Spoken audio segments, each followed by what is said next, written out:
Har'a waa tokko isinitti himuun dhufe chaalenjii yookiin immoo chaalenjii miti carraa aniif isin waliin qabnu tokkoon isinitti himuu dhufe jechuudha. Maaliif yoo jettan wifi nani duraan qabu himbi jedheera waan ta'eef wifi haaraa guutufan ji'a tokko keessatti laayikiin dabaluu baate. Viewun dabaluu baate, subscribein dabaluu baate. Naa kanfalee isaanin guutu taanan ciao wal biraa galle bakka. Anis kootiin guute isinitti naasa'u waan hafee tafa malee jechuudha.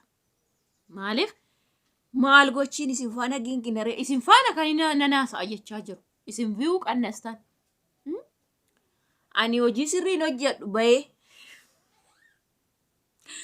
Ashama hordoftoota ko nagaan waaqayyo isiniif haa baay'atu. Dhugaa dubbachuuf qaldii qofa haasa'uu dhufee miti.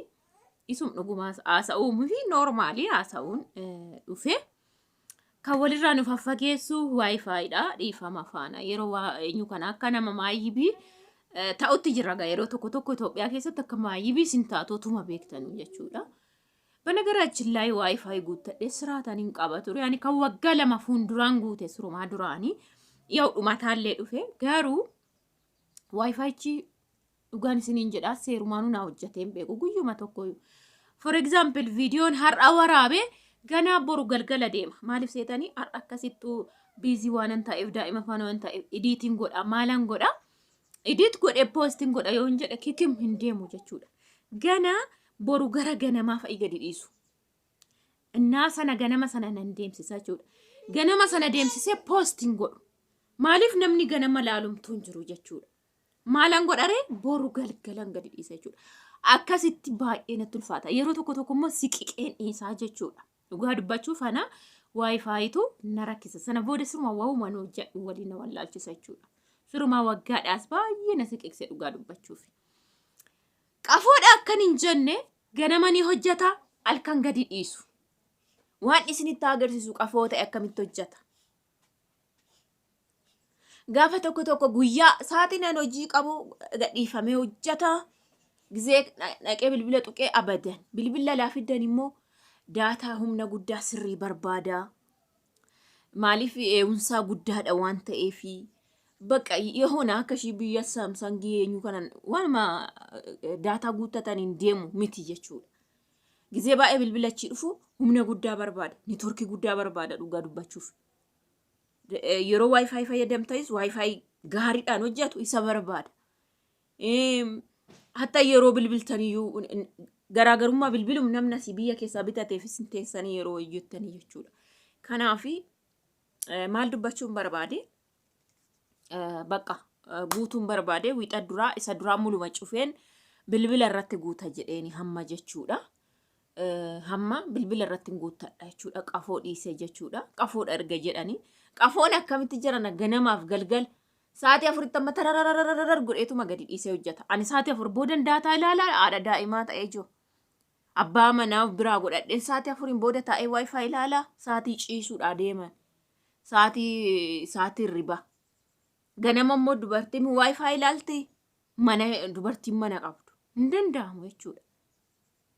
Kanaaf amma immoo bilbila irratti guutaa gatiin isaa tokkuma qafoo irratti soo guutan 10,000 bilbila irratti soo guutan 10,000 jechuudha. Kan waggaati isan guutadha jedheeni adara keessaan viidiyoo dhuma 2-3 illee ji'uma dhuftutti illee akkanaa guutuuf siraatan naa laala like share godhaa. warri laaltan immoo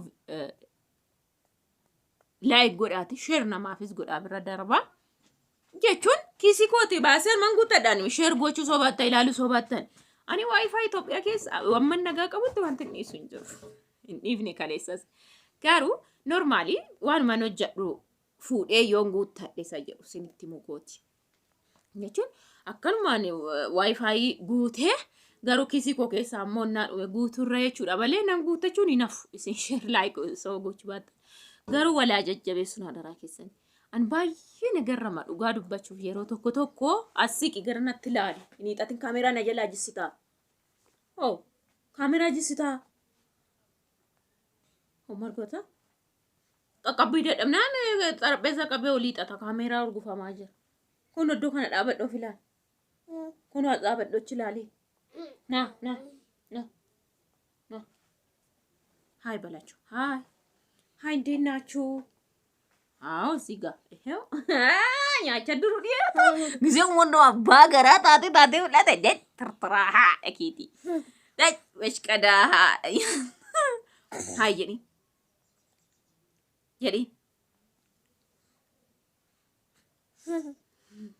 Asheeta nyaata boqqoolloo. Ilkaan yaasee waadhoo waggaatti. Abbaa keeti. Ilma Dooktor Naviyad faana hiriyaadha mucaan kun beektu. Isaan gaaf 27 waan ta'e happy birthday godhanii fi inni kun gaafa 24 jechuudha. So ijoollee baay'eedhaan hiriyaanan. Garuu dursuu edda gaafi deekan. Inni akkasii maal isiniif jechuu barbaade nam jechuun miidiyaa hojjedhee ka'ee deebisee kiisii koo keessan guuttadhuudha malee bargad guutuun koo dirqama jechuudha. Kanaaf tokkoffaa amma simiidhuma isaa duraanii qafoo keessa jiru as keessa bilbila keessa godheen jira. Bilbila keessa ergan godhee immoo sheer naa gochuu dide bilbila isa kaanitti jechuudha. Amma fakkeenya daataa asirratti otoo guuttadhe bilbila 5 sheer gochuu dandeessu. Gina namoota didenni kun inni duraanii jechuudha. Tokkitti bilbilatti qofaan fayyadamu. Karaa sanallee isa naaraa saaqillee waa gadhiisuu hin danda'u jechuudha. Ko'ummaan koo baay'eedha. Dhugaa dubbachuuf. Simii achi keessaa qafoo keessaa baaseen bilbila tokko keessa keessanitti silaa immoo achi sheer godhattu jechuudha. Iskaan godhattanii yookiin immoo kan eenyutiin sheer gootanii jechuudha. Garuu ana na dide. Fayyisaanis hin fayyadamu. Anis bilbila isa kaaniin hin fayyadamu jechuudha. Ana tokkittii kanaan hin fayyadama. Kanumaan hin gadhiisa jechuudha. Kanaaf amma viidiyoo ji'uma tokko seera noon alaaltanii viidiyoodhuma 30 guyyaa noon gadhiisee tokko jechuudha. Kuma yoon alaaltanii waa lakkaa'ee jira gara 40 30 itti dabalame normaalii kan waayifaayi naa guutaa jechuudha.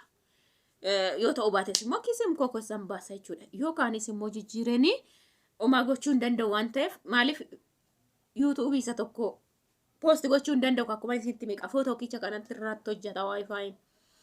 Kanaaf viidiyoo koo sheer laayik gochuu hin dagatinaa. Sabiskiraayib godhaa. Viyuun duubatti deebi'ee jira. Hatta duraan 500 illee ni hamma garuu ginumayyuu maaliif anis duubattan deebi'ee bana garaachi laasin irratti murteessu garuu wal jajjabeessuudhaaf kanuma akka qubna gariitti. Yeroo tokko baay'ee nagarrama. Ijoollee miidiyaa irratti haadhaaf abbaan qabnu jedhanii haati ijoollee koon barbaada ijoollee 2 jettee baate argitanii turtanii ijoollee sana dubartiin sun hin mufachiifte haa ta'u malee namni yuutuubii fi tiiktookii saaqee fi dhugaan isiniin jedhaaf viidiyoo tokkoon 80 galchanii jechuudha. 80 please gaaf rakkina namni jedhe bichaa miti maaliif normaalii bakka min chigiraalle normaali nama tokko taatolu soo jedhanii hojjetan. Kanaafi በነገራችን ላይ ጆለን baroota baay'ee rakkatanii turani garuu har'aan eewu keessan baastan garuu nama tokkos immoo annaasin jedhu normaalii bakka waan gaarii lafuma jalaa isa hojjechuun gaariidha jedhee yaada. Intala Rishfaana hojjettu Ruutaa fi nyun wallolani mitire akka wallolaniitti gargar jiru boodana kan dhuftee wajjin hojjechuu jammarte jechuudha. Viidiyoo tokkoon dhaqaati sabiskiraayib ishii ilaala. Viyuu ishii immoo 200 ol. Intalli dhiyoo beekaa dhufte jechuun yuutuubii guddifachuudha. Ganaa jalqabdee jechuudha. Mucaan kan keeti jettee kan fidde dhaqaa ilaala. Viidiyoo 2 sabiskiraayib ishii meeqa akka ta'e Amaariffaan kan hojjettu jechuudha. Sawala jajjabeessun ምንም አያስፈልግም ይሄ tokkofaana dhaqee nagarii tokko jedhee bargiit waan bashannanu sin barbaachisa ግን dhugaa'oo miti maalinni dhugaan as keessa jirti warra taa'ee haasa'u bira warra taa'ee gab jedhee tokkicha ta'e faana haasa'u bira jira wanti gaarii fi dhugaan inni sun bar bilicilici biyya lafaa jechuudha. Garuu hundaafuu isa nama kamuu guddisaa garuu